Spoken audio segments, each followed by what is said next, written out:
ברוכים הבאים לניסויים בבית עם יואב פדידה. בניסוי היום נלמד להכין נר מתנדנד. מה צריך? סרגל, טוש, נר,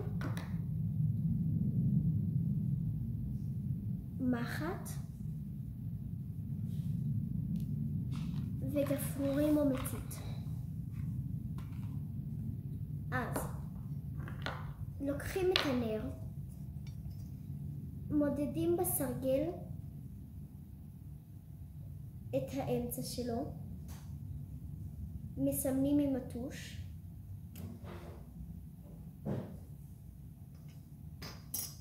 ואז תוקעים באמצע את המחט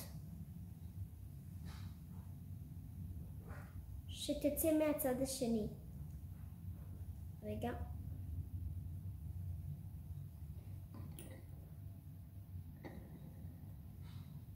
תוקעים את המחט עד שהיא יוצאת מהצד השני. ככה.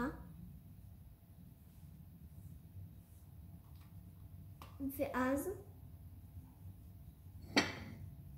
שמים שתי כוסות על צלחת ושמים את הנר על השתי כוסות. ואז לוקחים גפרור או מצית ומדליקים את שתי הקצוות של הנר.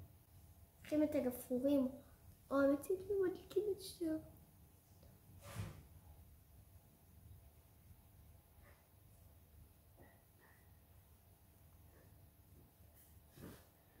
מחכים שהלהבה תתייצב, ובום, הנר מתנדנד.